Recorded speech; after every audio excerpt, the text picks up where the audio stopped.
Jadi ini berarti menandakan harta yang diminta dari minta pada saat dia meninggal pun itu sudah cukup yang dia tinggal untuk menjadi besi panas di wajahnya.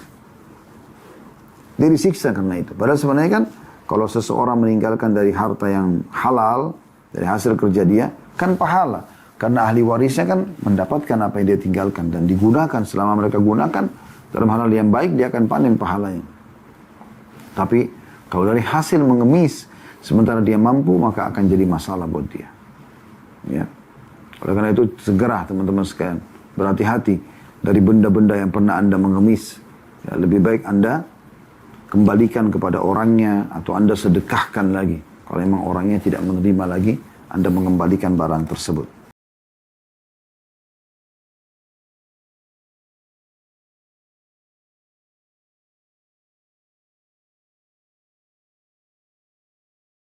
Assalamualaikum warahmatullahi wabarakatuh. Alhamdulillah wassalatu wassalamu ala Rasulillah. Segala puji dan puja kehadirat Allah Subhanahu wa taala, juga salawat dan taslim kepada Nabi besar Muhammad sallallahu alaihi wa ala alihi wa sahbihi wasallam. Dan kita masih dalam kitab sedekah dan masuk ke bab keempat, ancaman dan pengharaman meminta-minta dalam kondisi mampu. Kemudian keterangan tentang dicelahnya tamak dan anjuran menahan diri dari meminta-minta. Qana'a, merasa cukup dan makan dari hasil kerja atau dari hasil usaha sendiri. Hadis pertama dalam bab ini dengan sanad sahih urutan 791 dari awal belajar, saya langsung bacakan dari Ibnu Umar radhiyallahu anhuma bahwa Nabi SAW bersabda, la tazalul mas'alatu bi ahadikum hatta yalqa Allah ta'ala wa laysa biwajhi muz'atu lahmin. Meminta-minta senantiasa dilakukan oleh salah seorang dari kalian sehingga dia bertemu dengan Allah Ta'ala sementara di wajahnya tidak terdapat sepotong daging pun. Diriwayatkan oleh Bukhari, Muslim dan juga An-Nasa'i. Sebenarnya hadis ini sudah sempat disinggung atau diangkat oleh Al-Mundhiri rahimahullah di bab yang sebelumnya tentang ancaman orang yang suka meminta-minta. Dan di sini masih masuk juga tentunya atau diulangi oleh beliau karena memang beliau khususkan lagi bab untuk menekankan tentang pentingnya setiap muslim tidak boleh membuka pintu mengemis. Dan sudah kita jelaskan pada pertemuan yang lalu ya, ada keadaan-keadaan tertentu yang boleh orang meminta. Dan Nabi SAW bahkan membatasi di tiga keadaan. Dan itu sudah kita paparkan di hadis yang lalu ya. Nabi SAW membolehkan orang yang membutuhkan biaya ya, untuk orang yang harus menengahi peperangan misalnya ya, atau orang yang terlilit utang hartanya habis hilang, atau orang yang memang betul-betul tidak bisa lagi hidup kecuali harus minta dan diberikan kesaksian oleh 3 orang dari kaumnya. Ya, kemudian mereka menyatakan memang orang ini orang yang butuh. Itu pun sampai dia punya kiwam atau kawam, sampai dia punya kemampuan. Kalau sudah mampu maka masuk dalam bab haram dia untuk memintanya. Jadi hadits ini memberikan ancaman yang sangat tegas kepada orang yang dua keadaannya.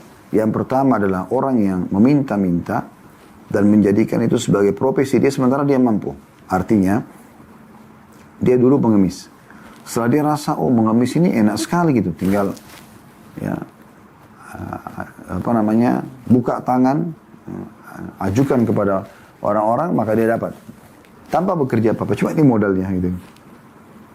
Awalnya tidak mampu, tapi setelah itu dia jadi mampu, karena sudah mulai ada pekerjaan, ada pendapatan. Nah ini, ya, dia tetap lanjutkan, dia pikir pekerjaan yang lain susah. Harus menggunakan otot, menggunakan otak. Ini tidak. Cukup dengan tangan saja. Maka dia lanjutkan permintaannya. Nah ini masuk yang pertama. Jadi dia tadinya tidak mampu, tapi akhirnya jadi mampu gitu. Atau yang kedua, orang yang dasarnya mampu, tapi dia hobi minta. Ya, kita sudah kasih contoh pada pertemuan yang lalu. Dia datang ke rumah kerabatnya, sahabatnya. Ada kristal yang bagus, ada hiasan yang bagus. Bagus nih, buat saya aja ya. Langsung dibawa pulang. Kenapa ini gitu? Ya. Jangan buka pintu minta-minta itu. Karena Anda punya kemampuan gitu. Jadi kalau Anda diberikan oleh pemilik rumah, silahkan. Tidak ada masalah. Tapi kalau dia jadikan sebagai pola dia, memang terbiasa begitu. Minta terus. Kalau Anda suka dengan perhiasan yang ada di rumah keluarga Anda, makanan yang sedang dihidangkan, tanya saja dia beli dari mana. Sekarang bisa online semuanya. Ya.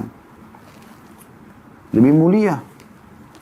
Dan sudah kita jelaskan teman-teman sekalian, orang yang meminta itu, dia terhina dari dua sisi, dari dua keadaan dia. Diberi dia terhina, tidak diberi lebih terhina lagi. Dan Islam memang mengharamkan ini. Membuka pintu ini. Karena tidak boleh kita hinakan diri kita. Kalau kita ingin sesuatu dari orang lain, kita bekerja. Berikan jasa kita. Baru kemudian kita ambil imbal. Nah ini pendapatan hasil kerja tangan. Ini justru dianjurkan. Dan begitu luar biasanya dalam Islam sampai dalam hadis ini ditekankan kalau ada orang yang menjadikan sebagai rutinitasnya. Nah ini kan bahasanya begitu. La tazalul mas'alah. Terus saja meminta-minta itu senantiasa. Ya. Bi'ahadikum. Dilakukan oleh salah seorang di antara kalian. Terus jadikan pola dia. Tadi tidak mampu. Sekarang sudah mampu. Tapi dia pikir ini kan tidak ada modalnya. Nggak perlu pakai otak. Nggak perlu pakai otot. Ya. Udah langsung aja. Lanjutin. Nah ini. Atau orang yang tadi polanya memang suka minta-minta. Padahal dia mampu. Maka dia akan bertemu dengan Allah subhanahu wa ta'ala. Sampai tidak tersisa. Na'udzubillah. Sedikit pun potongan daging di bawahnya. Jadi tinggal tengkoraknya saja. Ini makna penghinaan dan penyiksaan buat dia. Kita tergores sedikit saja. Sudah sakit kan? Bagaimana kalau ada potongan daging wajah kita yang dicuil gitu. Atau dipotong, dikeluarkan, bagaimana sakitnya. Bagaimana kalau seluruh wajahnya hilang dagingnya itu, sakitnya luar biasa. Selain memang bentuk penghinaan, orang kan lihat semuanya di mahsyar nanti. Semoga Allah selamatkan itu dari sini. Oleh karena itu teman-teman sekalian, seorang muslim dan muslimah wajib hidup mulia. Wajib, bukan pilihan. Yaitu dia tidak mengemis pada orang lain. Dia tawarkan jasa yang diterima. Alhamdulillah diterima ya sudah. Untuk mengemis tidak. Ya. Biar dia punya kemuliaan. Hadis yang kedua dalam bab ini dengan sanad sahih urutan 792 dari awal belajar berbunyi dari Samurah bin Jundab radhiyallahu anhu bahwa Rasulullah SAW bersabda, "Innal masailu quduhun yakdahu biha ar-rajulu wajha. Faman syaa'a abqa 'ala wajhi wa man syaa'a taraka. Illa an yas'ala dha sultanin aw fi amrin la yajidu minhu buddun atau buddan." Artinya, sesungguhnya meminta-minta itu hanyalah bopeng yang ditempelkan oleh seseorang di wajahnya. Seperti ada satu hal yang membuat orang menilai negatif di wajahnya. Ditempel sama dia. Barang siapa yang ingin, maka dia membiarkan di wajahnya. Terus saja minta-minta. Artinya orang akan hina dia. Dan barang siapa yang ingin, maka dia meninggalkannya. Jangan dia minta-minta. Supaya hilang dari wajahnya. Dan wajahnya jadi kelihatan bersih. Artinya kemuliaan. Ya. Di mata orang. Kecuali meminta kepada pemimpin yang merupakan hak dia atau dalam urusan yang tidak bisa tidak. Pemimpin sini dia minta haknya. Anda pegawai sebuah perusahaan, hak Anda, gaji Anda minta. Lain. Ya. Anda sebagai masyarakat Anda minta kepada pemimpin yang pernah menjanjikan apa Anda minta. Ini pernah Bapak janjiin, ya. Misal kita minta, ini nggak ada masalah. Minta, tapi bukan dengan cara yang tidak baik. Tetap dengan cara yang santun dan sopan. Ya. Membahasakan bagaimana dengan hak saya ini. Kata Nabi SAW, kalau kalian diberikan oleh pemimpin kalian, bersyukurlah kepada Allah dan terima. Yang belum kalian terima dari hak kalian, sudah usaha tapi tidak dikasih, ya sudah, berharaplah dari Allah Subhanahu Wa Taala. Allah akan gantikan. Allah gantikan dengan rezeki yang semisal atau lebih, plus lagi pahala. Karena dia masuk dalam bab cobaan di sini. Atau sesuatu yang harus, tidak bisa tidak. Sekarang misal, kita haus sekali tiba-tiba. Sangat haus. Kita cari air nggak ada. Kebetulan Ada orang yang memang ya, dia mungkin di sebelah kita duduk di bus misalnya, kita nggak bisa turun di kereta api, dan kita bisa tanya orang itu, dia punya air mineral 2, bisa nggak airnya saya beli misalnya. Kalau enggak ya sudah, dia kasih misalnya, ya udah kita ambil. Karena tidak bisa, haus sekali, kering sekali tenggorokan. Tidak mungkin kita beli, tidak ada tempat penjualan. Misal, ini contoh saja. Harus tidak boleh tidak bisa tidak gitu. Contoh. Tapi itu pun kita masih memulai dengan membayarnya misal. Atau makna yang paling tepat adalah memang orang ini tidak mampu. Dia harus mau tidak mau minta, nggak bisa enggak. Hadits ini juga selain diriwayatkan Abu Daud, An-Nasai dan At-Tirmidzi menambahkan al-mas'alatu kaddun yakuddu biha ar-rajul wajha. Meminta-minta adalah bopeng yang ditempelkan oleh seseorang di wajahnya. Jadi sejalan dengan itu gitu. Dan dari hadis ini kita ambil 2 pelajaran besar. Yang pertama,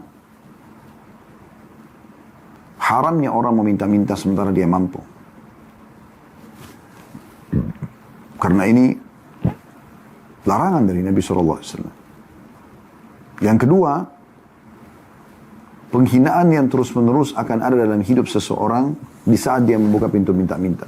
Sampai Nabi SAW menggambarkan seperti sebuah bopeng atau ada bekas yang bertanda di wajahnya yang setiap orang bisa menilai negatif. Gitu.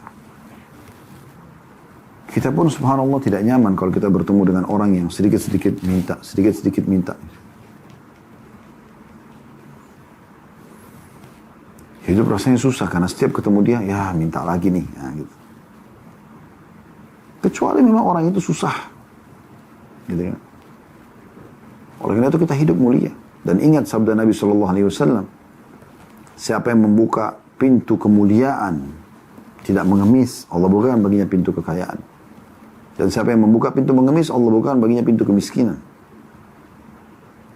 Jadi kemuliaan dengan bekerja, dan kehinaan kalau memang dia mengemis. Tentu dalam keadaan memang dia mampu ya. Hadis yang ketiga, mirip dengan yang tadi ya. Mirip-mirip semua hadisnya dengan sanad sahih urutan 793 berbunyi dari Ibnu Umar radhiyallahu anhuma, dia berkata, aku mendengarkan Rasulullah SAW bersabda, al-mas'alatu quduhun fi wajhi sahibiha yaumal qiyamah wa man syaa istabqa ala wajhi. Meminta-minta adalah bopeng di wajah pelakunya pada hari kiamat. Siapa yang berkehendak, maka dia membiarkannya di wajahnya.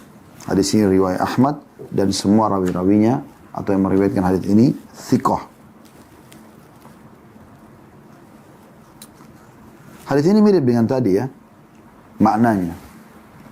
Jadi kita tidak mengambil pelajaran baru, tapi bagaimana Nabi SAW di sini menghardik orang yang suka minta-minta, sekaligus melarang umatnya untuk membuka pintu-pintu ini, kecuali dalam keadaan yang sudah beliau izinkan saja. Kita langsung masuk hadis keempat dengan sanad hasan di ghairihi, menjadi hasan karena dikuatkan dengan riwayat-riwayat lain. Dan urutan 794 dari awal belajar berbunyi dari Ibnu Abbas radhiyallahu anhuma, dia berkata, Rasulullah SAW bersabda, man sa'ala an-nasa fi ghairi faqatin nazalat bih aw iyalin la yutikuhum ja'a yawmal qiyamati biwajhin laisa alaihi lahmun. Barang siapa yang meminta-minta kepada manusia bukan karena kemiskinan yang menimpanya atau tanggungan keluarga yang tak sanggup dia pikul, maka dia akan datang pada hari kiamat dengan wajah tanpa daging. Di hadits ini, Nabi SAW menjelaskan, setelah di hadits sebelumnya hardikan tentang orang yang mengemis, beliau di sini menyebutkan tentang keadaan orang yang boleh. Ada 2 di sini disebutkan hadis. Yang pertama adalah karena dia orang miskin. Dia nggak bisa kecuali dia minta. Dia sudah coba melamar kerja sana sini nggak diterima. Kalaupun dia punya pendapatan yang dia dapatkan, tidak cukup. Makna au iyalin. Iyal bisa bermakna juga anak-anak. Ada anak-anak banyak dia tanggung. Gitu kan? Yang Allah SWT mudahkan, Masya Allah dia punya anak banyak dan dia sulit untuk membiayai mereka. Kalau dia kasih dia paksakan dengan pendapatan dia mungkin cuma bisa makan 2 orang misalnya. Anaknya 4 orang. Belum dia sama istrinya misalnya. Maka itu keadaan yang dibolehkan. Orang miskin. Itu pun dia coba, sekali lagi ya, tawarkan jasa dulu. Bekerja jadi ya, supir kah, bekerja jadi buruh kasar kah, bekerja apa saja. Supaya dia mulia. Kalau sudah cuma melamar saat ini tidak bisa dan hari itu harus makan keluarga, dia minta. Ke tetangganya, ke saudara-saudaranya muslim yang ada di masjid. Ya. Tinggal dia bahasakan baik-baik. Semoga Allah berikan jalan keluar dan pada saat dia sudah mampu dia berhenti untuk minta-minta. Karena kapan dia membuka masuk dalam akhir hadits ini. Kalau dia bukan karena miskin, sudah punya kemampuan, maka di wajahnya akan hilang daging pada hari kiamat. Maksudnya, sudah kita bahasakan tadi ya. Kalau ada dipotong sedikit aja dibuat bulatan misalnya, itu sudah sakitnya luar biasa gitu. Bagaimana kalau seluruh wajah copot dagingnya. Kemudian yang kedua adalah, atau anak-anak atau keluarga yang tak sanggup dia pikul. Ya, jadi karena banyaknya keturunannya. Banyak tanggungan dia. Bisa kalau yang pertama tadi, bisa umum ya. Bisa saja dia tidak ada keluarganya, dia sendirian, tapi dia miskin. Dia harus minta supaya dia bisa makan gitu.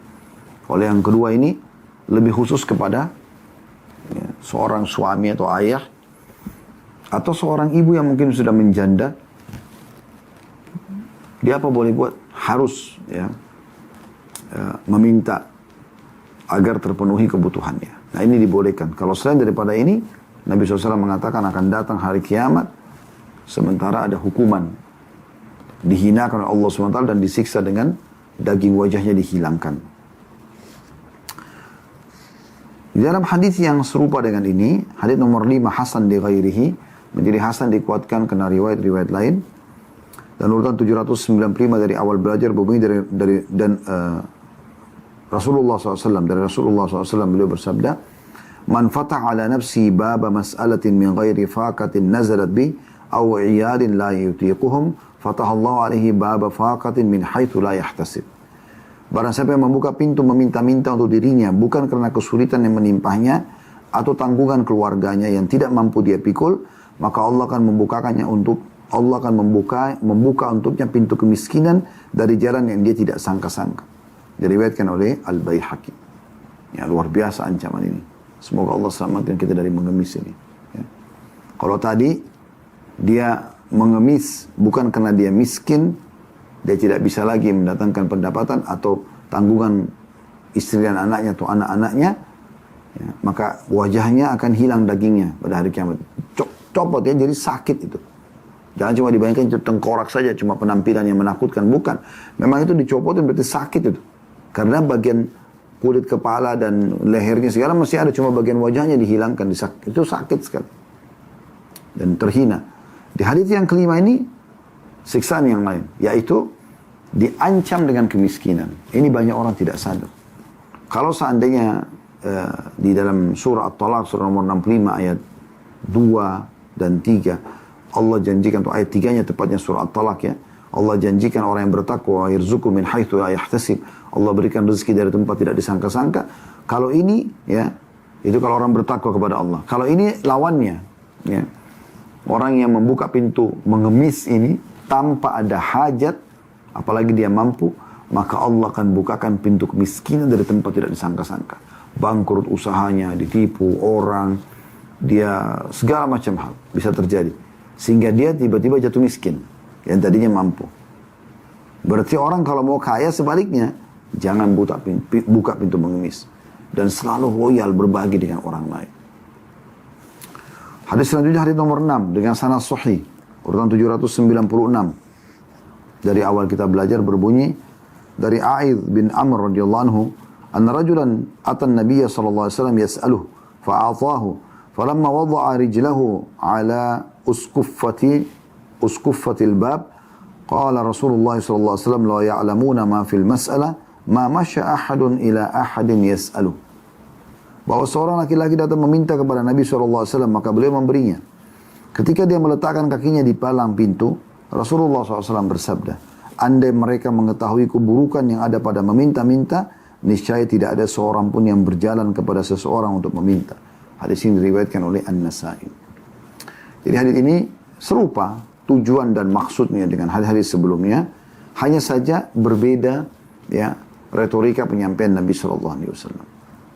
Kalau tadi ada hadis tentang hilang daging dari wajahnya, hadis yang selanjutnya juga Allah datangkan pintu kemiskinan buat dia. Di sini Allah Subhanahu Wa Taala, Nabi SAW mengatakan Allah sebenarnya mengancam orang-orang yang meminta-minta tanpa ada hajat ini, dan saking beratnya ancamannya sampai-sampai ya bisa tadi masalah hilang daging dari wajahnya atau dibukakan pintu kemiskinan, maka tidak akan ada, kalau orang tahu itu tidak akan ada yang membuka pintu mengemis karena bahayanya. Oleh karena itu teman-teman sekalian, kalau ada orang yang mengemis, tidak ada salahnya kita mengingatkan sambil kita memberi, lalu kita mengingatkan. Karena Nabi SAW sini orang ini minta, lalu Nabi SAW ingatkan. Tapi belum tetap memberi, gitu kan? Bukan cuma nasihat lalu kita biarkan dia pergi kelaparan, tidak. Kita beri lalu kita ingatkan. Ini hanya boleh di saat bapak atau ibu tidak mampu. Di saat sudah mampu, nggak boleh lagi. Harus hati-hati, jangan jadikan mengemis ini adalah sebagai profesi. Ya. Tapi harus hidup, ya, mulia, bekerja, produktif. Ya.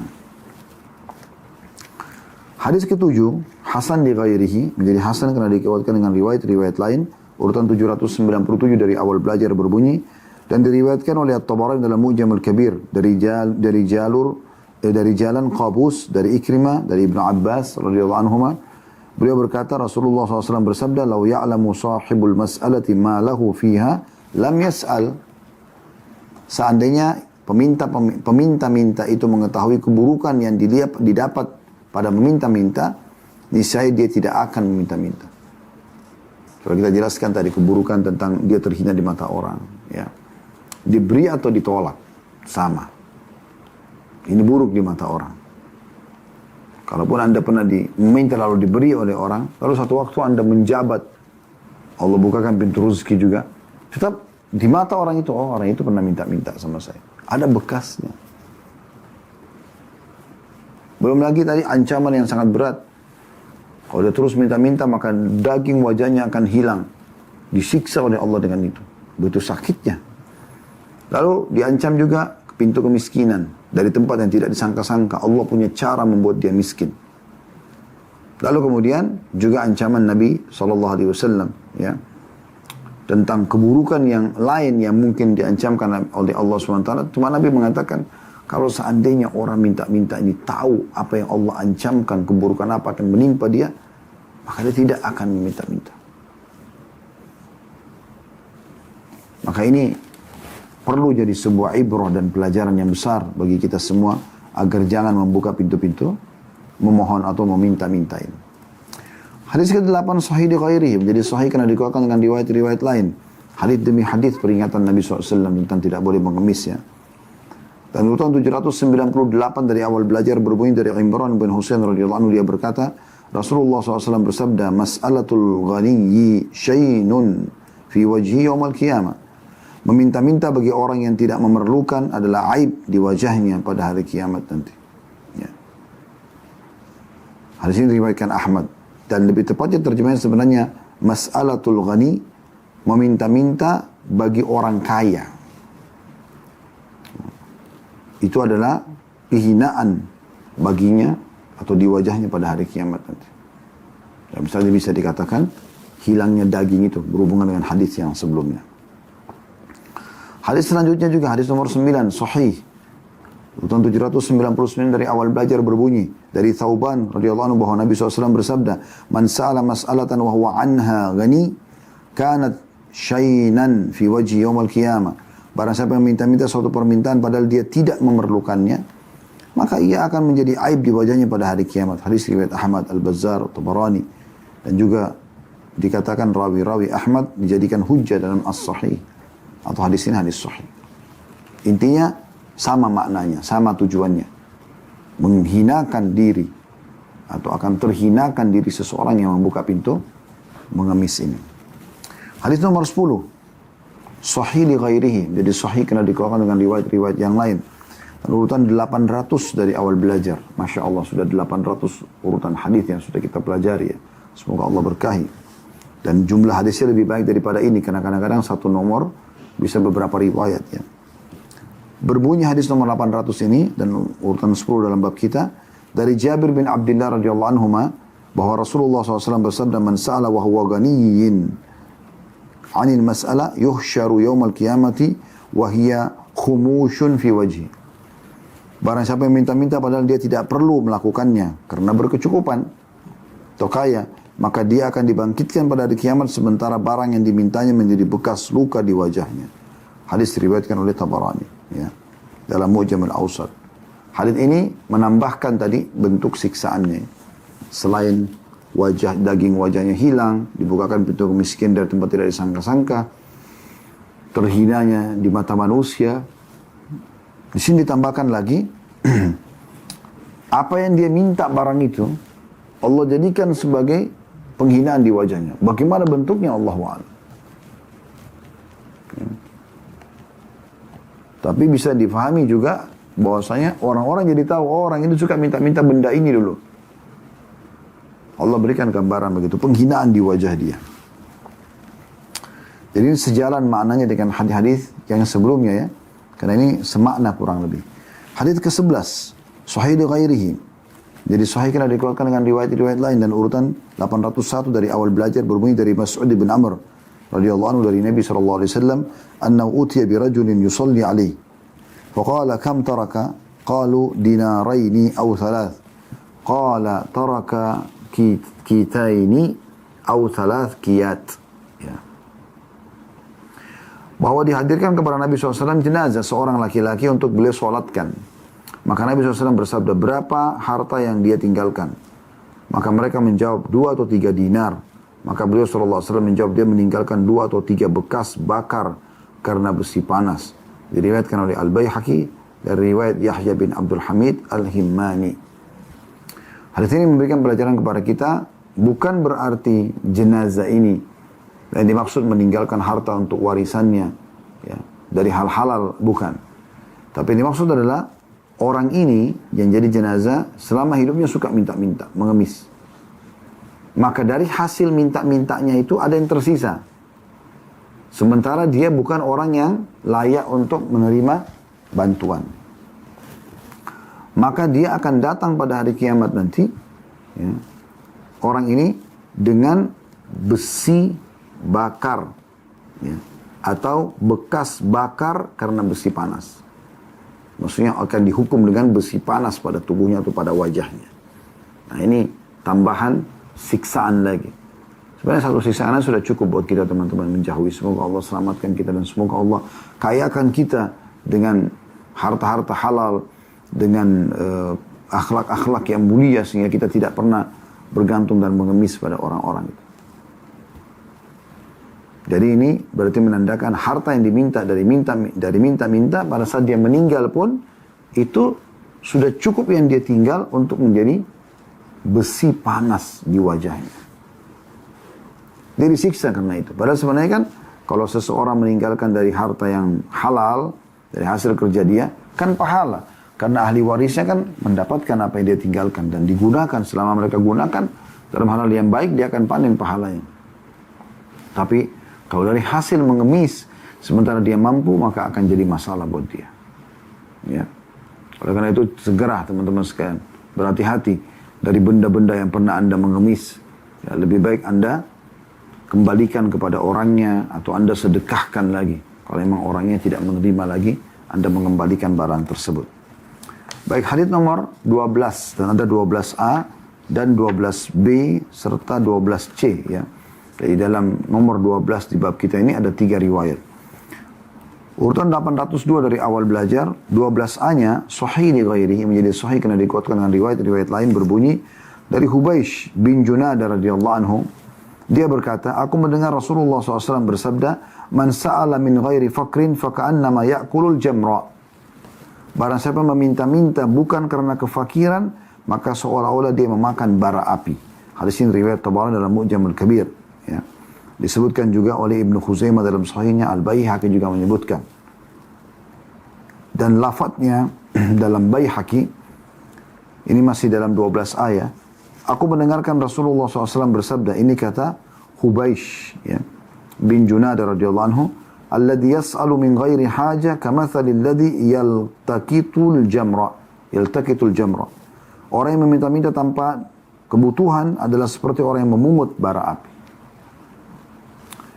Dari riwayat yang 12a ini menjelaskan kepada kita, apapun yang Anda ambil dari hasil minta Anda, sementara Anda mampu, makanan kah, minuman kah, pakaian kah, perhiasan kah, apa saja, semua itu akan menjadi bara api buat Anda.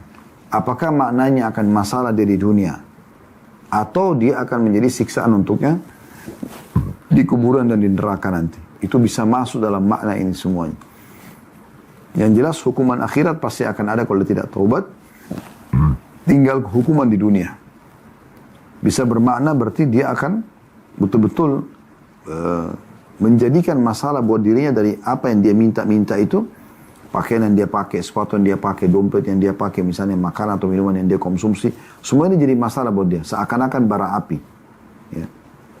Dan di akhirat akan menjadi siksaan buat dia. 12b-nya, sahih li ghairihi, diriwayatkan oleh Tirmidzi dari riwayat Mujahid, dari Amr, dari Hubaish, dengan yang lebih panjang dari ini. Dan lafadznya, aku mendengarkan Rasulullah SAW pada haji wada', haji perpisahan ya.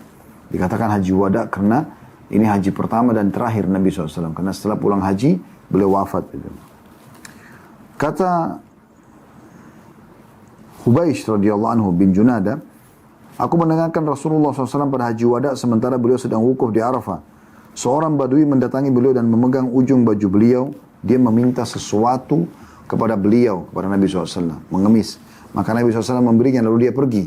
Maka Rasulullah SAW bersabda, Innal mas'alata la tahillu li ghaniyin wala li dhi mirratin sawi illa li dhi faqrin mudqi'in au gurmin mufdhi'in wa man sa'ala an-nasa liyathriya bihi maluhu kana khumushan fi wajhi yawm al-qiyamah wa ridfan ya'kuluhu min jahannam wa man sya'a falyuqlil wa man sya'a falyukthir.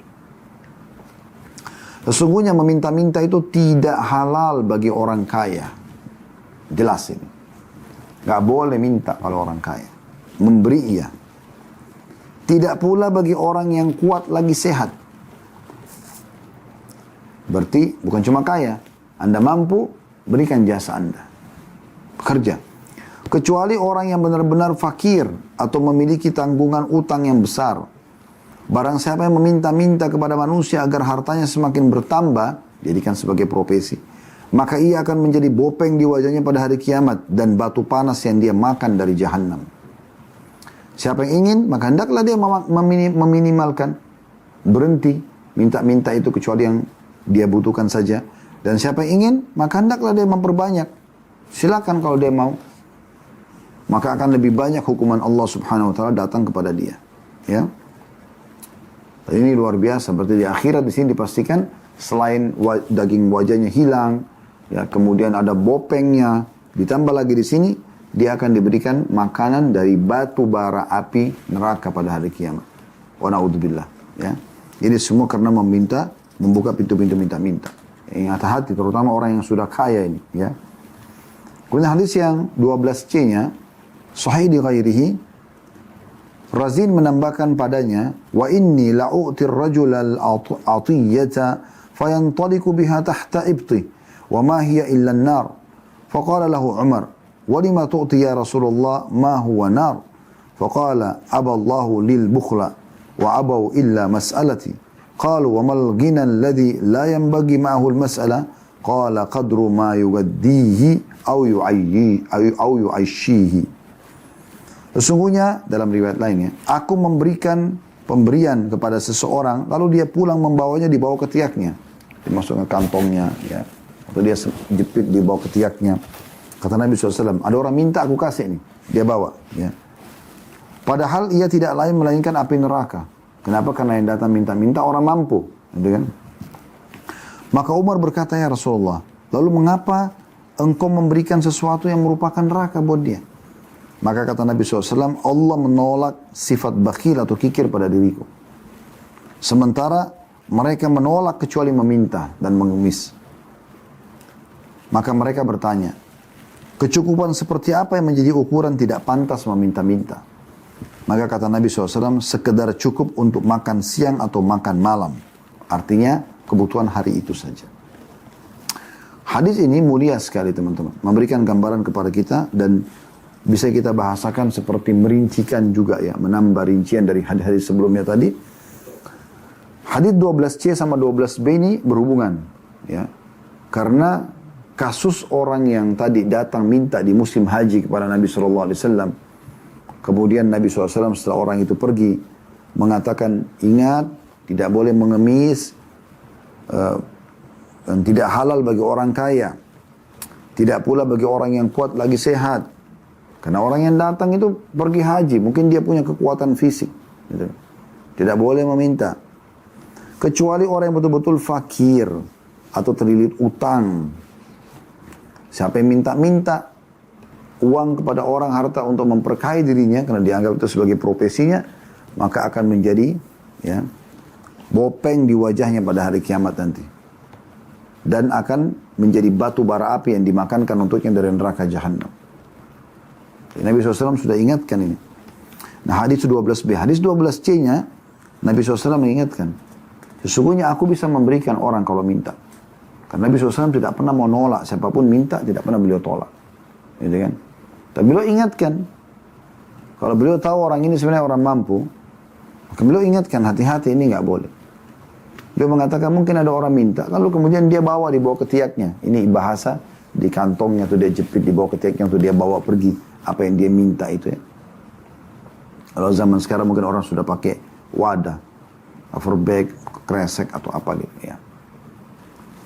Maka dikatakan di sini, tanpa dia sadari, sebenarnya kalau dia orang mampu, itu adalah api neraka ya, yang ada di dalam tubuhnya. Maka Umar lalu berkata, ini pelajaran pertama tentang ancaman orang yang meminta-minta sementara dia mampu.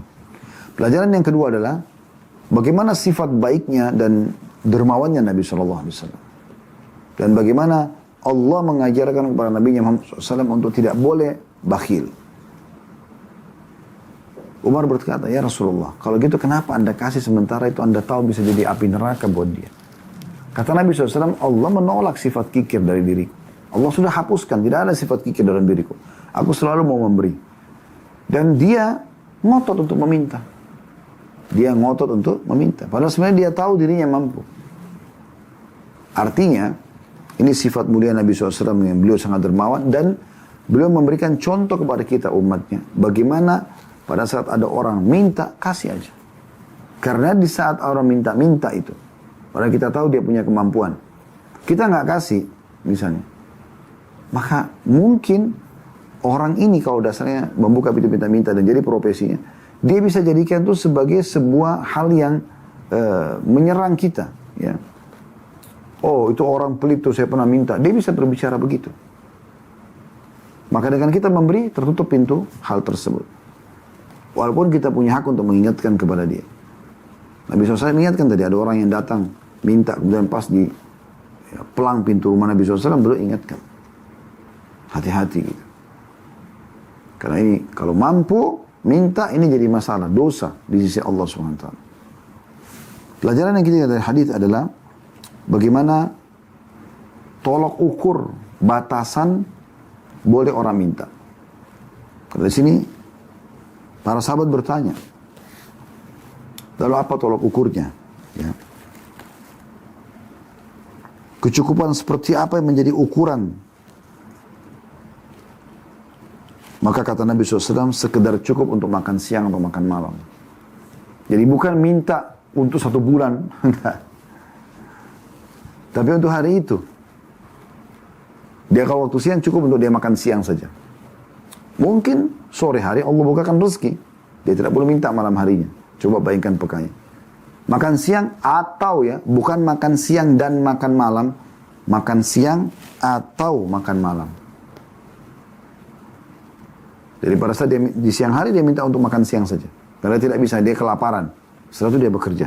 Mungkin malam dia sudah bisa biaya dirinya. Atau di malam hari, dia kelaparan, dia tidak bisa lagi. Dia harus minta. Dia minta. Tapi tidak untuk sekalian untuk 2-3 hari enggak. Untuk malam itu aja. Karena memang dia kalau meninggal, malam itu atau besok dia meninggal, tidak ada kewajiban lagi dia untuk membiayai dirinya kan. Jadi begitu luar biasanya Islam mengatur agar orang jangan sampai mengemis. Dan cuma terbuka pintunya di dalam keadaan-keadaan tertentu saja. Baik teman-teman, sekarang kita lanjutkan lagi ke hadis yang ke-13 yang kita pelajari pada kesempatan ini. Dan ini sedikit banyak hadis yang kita pelajari karena mirip-mirip maknanya ya. Jadi makna dan tujuannya sama gitu, kurang lebih. Cuma ada sedikit tambahan yang sudah kita jelaskan tadi. Baik, saya langsung bacakan hadis ke-13 dengan sanad sahih, urutan 803 dari awal belajar, berbunyi dari Abu Hurairah radhiyallahu anhu, dia berkata Rasulullah SAW bersabda, "Man sa'ala an-nasa takaththuran fa innama yas'alu jamrah falyastaqilla aw liyastakthir." Barang siapa yang minta-minta kepada manusia agar hartanya bertambah dari profesinya, maka dia hanya meminta bara api, maka hendaklah dia meminimalkan atau memperbanyaknya. Diriwayatkan oleh Muslim, maksudnya dia berhenti atau dia silakan membuka pintu itu, tapi sudah jelas ancamannya, dia akan mendapatkan bara api di sini. Ada sini sejalan maknanya ya, dan tujuannya dengan hadis-hadis sebelumnya. Sebagaimana sudah kita jelaskan penjelasannya tadi ya. Tapi di sini sekali lagi ada penekanan dari Nabi SAW kepada umatnya untuk berhenti meminta-minta. Jangan membuka pintu mengemis, terutama dalam kondisi mampu. Dan sudah kita jelaskan tadi kondisi-kondisi yang tidak mampu. Ya. Dan juga di sini Nabi SAW setelah memberikan peringatan mengatakan ini terserah. Maksudnya yang berakal, yang faham dia akan berhenti. Yang tidak, dia akan terus memperbanyak hartanya dengan mengemis dan minta sama orang. Hati-hati, ini betul-betul penghinaan yang luar biasa gitu ya. Ya. Jangan sampai Anda kena sering minta. Lalu kemudian Allah datangkan ya, penyakit yang akhirnya membuat uang yang Anda minta itu semua juga akan habis. Hanya untuk mengobati penyakit Anda saja. Allah setiap saat bisa mendatangkan segala jenis hukuman kepada orang-orang yang seperti ini. Dan kita minta dengan tulus dari hati kita, semoga Allah SWT menjadikan kita orang-orang yang memiliki kekayaan jiwa, kekayaan harta dan sumber halal, serta kita jauh dari pintu-pintu mengemis ini. Allahumma amin. Hadis selanjutnya nomor 14, sahih li ghairihi. Udah 804 dari awal belajar dari Ali radhiyallahu anhu, dia berkata Rasulullah SAW bersabda, "Man sa'ala mas'alatan an dhahri ginan istakthara biha min radfi jahannam." Qalu, "Wa ma dhahru ginan?" Qala, "Asha'u layla." Kata Nabi SAW, barang siapa yang meminta-minta satu permintaan padahal dia berkecukupan, maka dengannya dia memperbanyak batu panas neraka jahannam untuk dirinya. Akan banyak nanti batu-batu neraka jahanam yang menambah siksaan pada dirinya gara-gara mengemis itu. Maka mereka para sahabat bertanya, apa yang dimaksud dengan yang berkecukupan? Kata Nabi SAW, makan malam untuk satu malam. Diriwayatkan oleh Abdullah bin Ahmad dalam kitab Zawaidnya dan terhadap Al-Musnad, dan juga Tabarani menyebutkan dalam Mu'jamul Awsatnya dengan sanad yang jayyid. Hadis ini luar biasa teman-teman. Sisi lain Nabi SAW sentuh ya. Kalau tadi ancaman, sekarang Nabi SAW lebih kepada penyebutan pada saat sahabat tanya, kira-kira yang dianggap orang itu punya kecukupan. Supaya dia tidak boleh meminta. Apa itu? Kata Nabi SAW, di saat dia bisa makan malam di malam itu. Jadi malam hari, dia bisa makan. Ya udah berarti tidak boleh minta sama sekali. Berarti yang boleh minta adalah orang yang tidak punya sama sekali, nggak bisa makan. Coba bayangkan. Ini hal yang paling sederhana. Artinya orang makan sebungkus nasi misalnya dengan sedikit lauk. Masya Allah kita di Indonesia, Allah berkahi masih bisa makan dengan 10.000 rupiah. Bahkan saya berapa kali lihat penjual-penjual kaki lima, jual segala macam makanan, kue-kuean. Masya Allah, tabarakallah, 1.000 rupiah. Ya. Satu gitu. Saya nggak tahu bagaimana ada keuntungan, tapi karena mereka mulia mereka jual itu. Tapi kita juga ambil pelajaran, ternyata mudah sekali orang untuk hidup dan tidak perlu dia mengemis. Beda kalau kita diberi tanpa minta, karena itu terbuka sekali pintunya, boleh saja. Tapi kalau tidak, maka ini berbahaya sekali. Baik teman-teman sekalian, Kita akan tutup dengan hadis ini, ya. Hadis ya, nomor 15. Dan ini ada beberapa riwayat di sini, ada 3 riwayat yang saya lihat ya.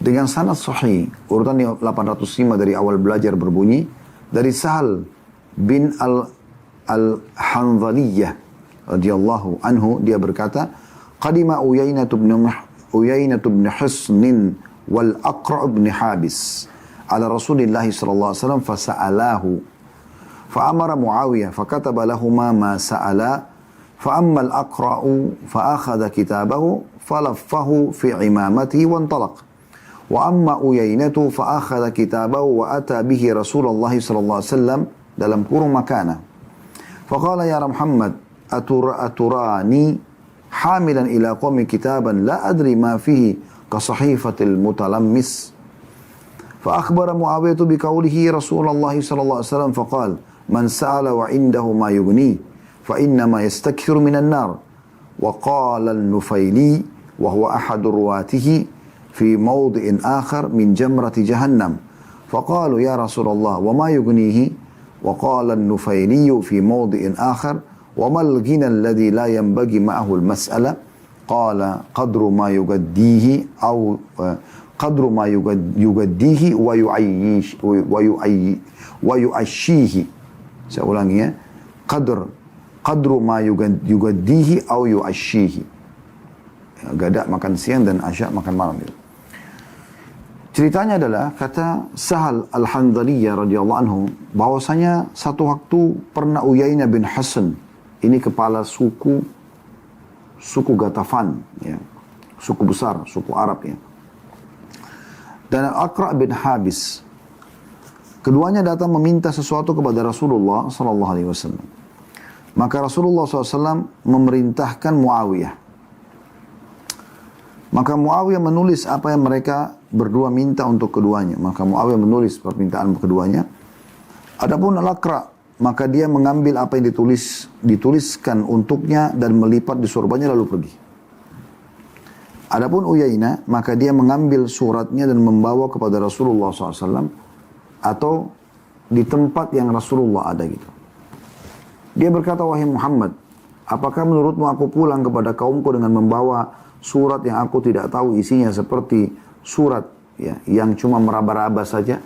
Al-Mutalammis ini maksudnya orang yang meraba-raba saja.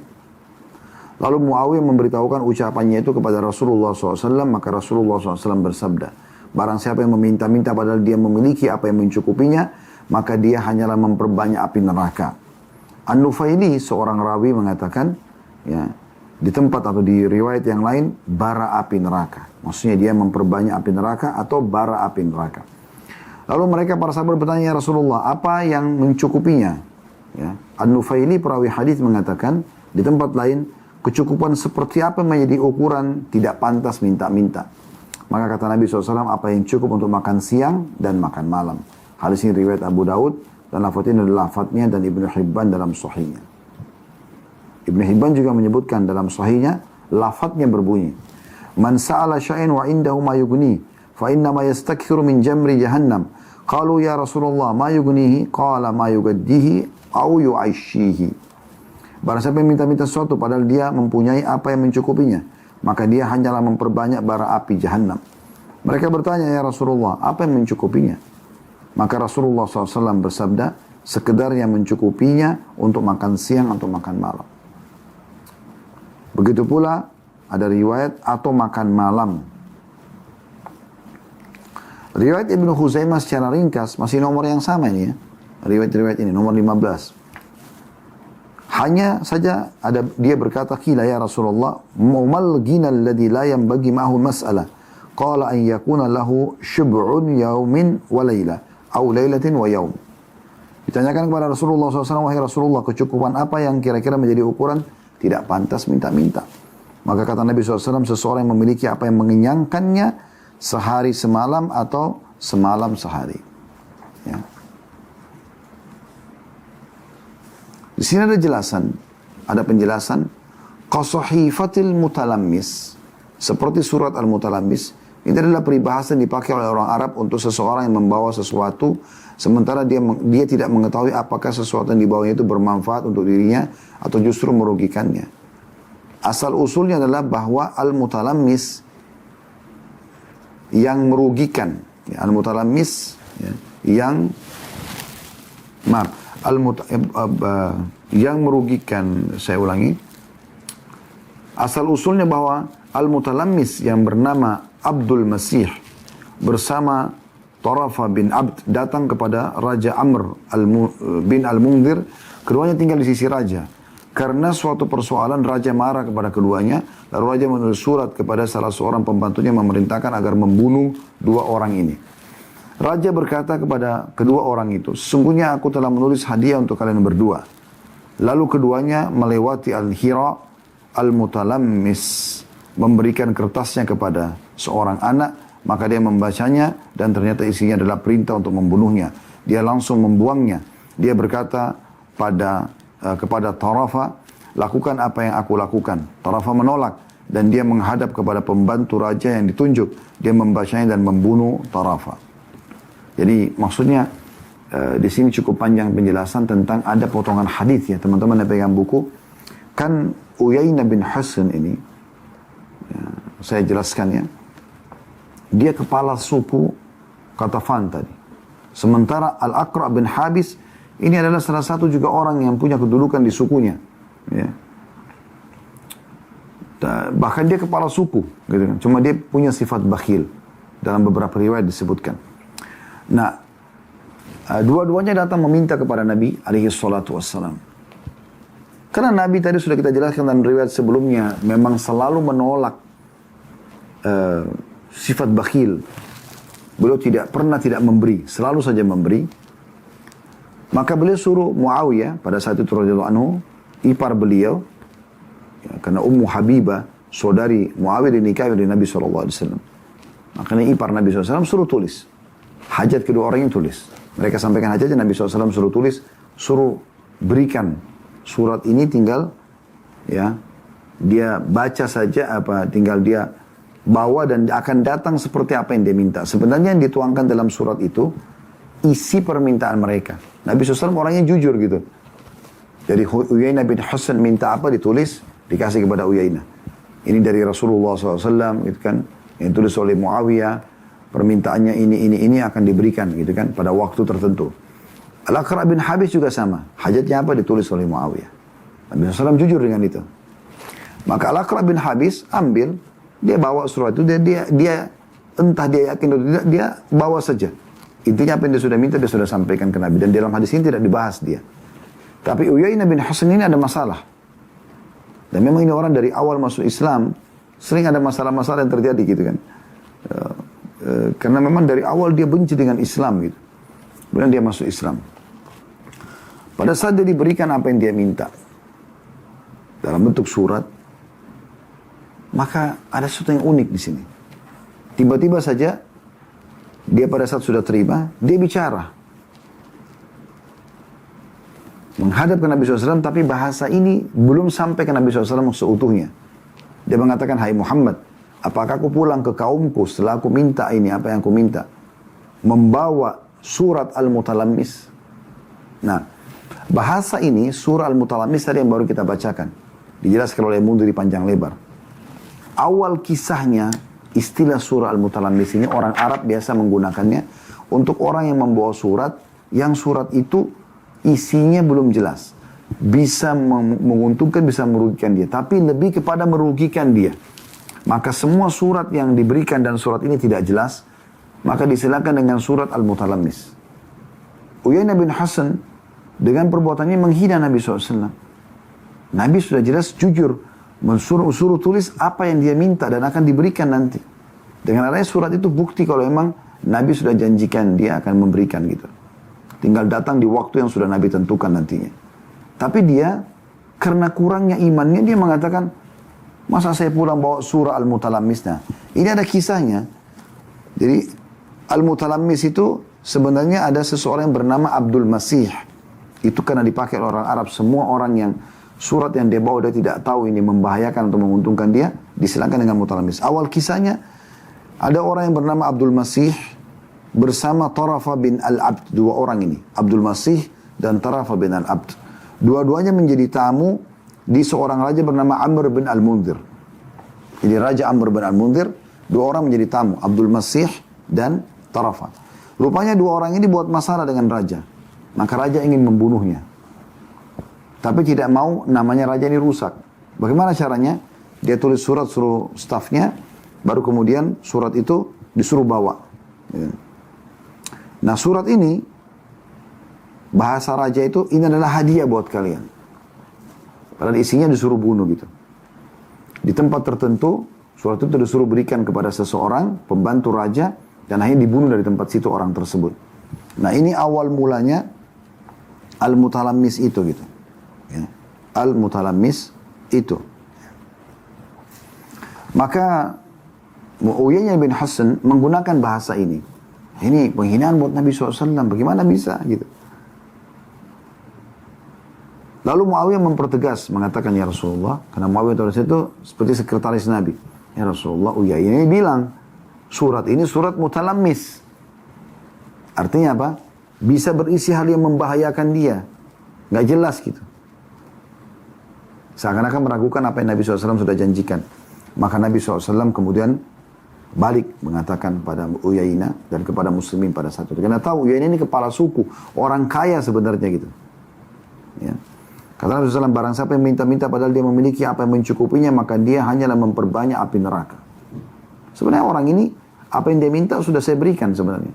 Dia akan dapatkan. Tapi dia orang mampu. Tambah lagi sekarang dia meragukan isi itu, maka ingat, dia minta-minta, sementara dia berkecukupan, dia memperbanyak api neraka untuk dia. Atau bara api neraka. Jadi ini kisah daripada Uyainah bin Al-Hisn itu. Dan bagaimana Nabi SAW memperingatkan tentang bahayanya orang yang mampu lalu minta-minta. Kemudian hal yang kedua dari hadis adalah yang sudah juga dijelaskan sebelumnya. Pertanyaan sahabat yang bertubi-tubi ya, dalam beberapa riwayat maksudnya di sini, berulang kali di sini dan berbeda-beda gitu. Ada yang mengatakan, ya Rasulullah, apa kadar yang cukup ukuran untuk orang tidak minta-minta? Kalau dia minta dia berdosa. Dalam riwayat Nabi SAW mengatakan apa yang cukup untuk makan siang. Ya. Ada riwayat sini dan makan malam. Ada riwayat yang lain pakai au. Makan siang atau makan malam. Sebagaimana riwayat sebelumnya. Riwayat yang ketiga yang mencukupinya untuk makan sehari semalam. Jadi seseorang harus lebih hati-hati. Dia pilih riwayat yang cukup untuk dia makan siang. Berarti dia tidak boleh minta kalau malam dia sudah punya bekal gitu. Walaupun sisa makan siangnya masih ada. Untuk dia makan malam misalnya. Ya udah cukup. Itu jauh lebih tepat. Allahu a'lam. Jadi ini pelajaran penting teman-teman sekalian agar kita jangan sampai membuka pintu mengemis, pintu minta-minta. Sampai kepada hal yang kecil pun. Ya, sampai kepada hal yang kecil pun. Jadi tawarkan untuk jasa kita bekerja atau kita membeli produk dia. Maka itu jauh lebih baik. Sehingga kita terhindari dari masalah-masalah seperti ini. Allahu a'lam. Kalau ada benar dari Allah, kalau ada salah dari saya, mohon dimaafkan. Subhanakallahumma bihamdika. Asyhadu an la ilaha illa anta astaghfiruka wa atubu ilaik. Assalamualaikum warahmatullahi wabarakatuh.